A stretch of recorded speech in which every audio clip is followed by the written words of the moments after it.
E eu queria aproveitar também para explorar um outro lado, assim, porque tecnologia, mulheres e empreendedorismo talvez é algo que não combinasse tanto quanto está combinando hoje. E que, enfim, não é um ambiente tão comum. E eu acho que essas histórias, obviamente, têm aumentado, mas ainda não são tão comuns quanto deveriam. Eu queria entender até um pouco desse seu lado, assim, o quanto isso impactou, como foi, assim, como é ser uma mulher dentro de tecnologia e tocar um negócio e, de fato, imagino que devam ter tido várias salas onde, enfim, só tinha você lá e tudo mais. Como é que tem sido um pouco dessa realidade e o teu dia a dia, assim? A gente passou dos 300 clientes e eu não me lembro de nenhuma reunião comercial que eu tive que a tomadora de decisão era uma mulher. Então, essa é a realidade, né? É muito, muito louco a forma como as mulheres precisam, né? Então, quando eu entro numa reunião, aí eu falo desde a época lá da consultoria, por exemplo, que eu ia para uma reunião com um grande cliente, primeira coisa que eu fazia era vomitar conhecimento, né? Técnica. Aí o tomador de decisão ia me dar um pouco de atenção, né? Ia falar, até que essa menininha aí ia sabe. Ia dar uma testada. E aí sim começava a reunião. Todas as reuniões eram feitas assim, né? E até hoje é isso. Então, assim, de uma maneira geral, a mulher ela precisa se provar para aí sim ela ter a atenção. E isso é estrutural. Isso não é porque o homem que está do outro lado não presta ou não vale nada.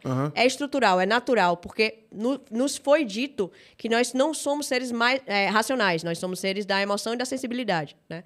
Então, se eu sou da emoção e da sensibilidade, eu não vou poder falar de tecnologia financeira com você. Então, a probabilidade de alguém levar a sério o que eu estou falando é baixa. Então, no primeiro minuto de call, eu preciso falar informações relevantes, pertinentes e objetivas suficientes para a pessoa me enxergar como exceção, né?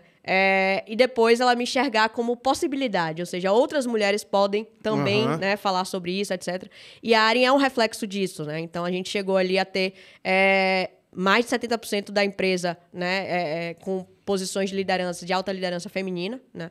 Então, eu tenho ali diretora de legal é mulher, financeira é mulher, né? Eu tenho heads abaixo de mim mulher, manager é mulher. E eu brinco bastante que quando você está dentro, né, ali dos grupos sociais de minoria, de uma maneira geral, que são invisibilizados no mercado, você começa a trazer esses invisíveis porque você enxerga eles existem para você. E as pessoas perguntam muito, poxa, por que na área tem tanta mulher, tem tanta, né, pessoas pretas, pessoas LGBTQIA+. Vocês fazem algum tipo de política de diversidade? Aí eu, não, é porque eu sou CEO e eu tô dentro desses grupos de minoria. Então, quando eu olho ao meu redor, eu vejo mais pessoas possíveis do que você, provavelmente. Não tem nenhuma política, né, de diversidade, por exemplo. Então, eu acho que esse lance de cada vez mais mulheres tentarem, né, se jogarem aí terem coragem de fazer isso, porque não é simples, né? Faz com que mais pessoas possam ocupar outros lugares e, com isso, outras pessoas tenham mais coragem e aí a mudança começa a acontecer. Se eu te disser que eu acho que a mudança está acontecendo, né? Eu também estaria sendo um pouco utópica, porque, na prática, como eu acabei de dizer, eu não tenho reuniões comerciais com mulheres tomadoras de decisão de produtos financeiros de tecnologia do outro lado. Não tenho, né? Geralmente, às vezes, tem uma pessoa do financeiro, que é mulher, mas ela não é a tomadora de decisão. Tem um CFO acima dela, que é homem, né? Então, acho que quando a gente coloca o papo na técnica, é eu e você aqui, né? Sim. Técnica é técnica. Se eu sei, você sabe. Não importa quem eu sou, não importa quem você é. Sim. É o que eu tento fazer sempre, né? Para que não haja sequer cogitar, né? Analisar a minha capacidade técnica ou não. E acho que o M&A também foi um ambiente muito assim, né? Na prática ali. Quem assessorou vocês no M&A? Ninguém, né? Era eu e Fernanda, que é minha sócia, que é a diretora de legal. E do outro lado, lá, o Bradesco, o Piero Neto, né? Não teve nenhuma assessoria? Não. A gente contratou uma consultoria pontual para algumas coisas assim, mas era eu e ela pensando em todas as estratégias do deal. E negociando o deal. Eu sempre ouvi umas coisas que quando você tá nesse meio do caminho e tem que negociar, etc., é legal em alguns momentos botar, sei lá, algum IB, enfim, alguém assessorando para o pessoal soltar os cachorros na negociação um no outro e depois passar disso e conseguir seguir a vida normal, assim. Exatamente. E você tocando a empresa e puxar essa pressão toda pra vocês... Foram tempos muito difíceis. O time sentia isso, né? Meu time direto ali falava, nossa, tipo assim, ainda bem que acabou, porque você tava sugado, assim, né? Era muito estressante. Ó a tatuagem aí, mano. Exatamente. Não, mas tá... Foi safe, assim, não gerou, por exemplo, não tive nenhuma estafa emocional depois, pelo contrário.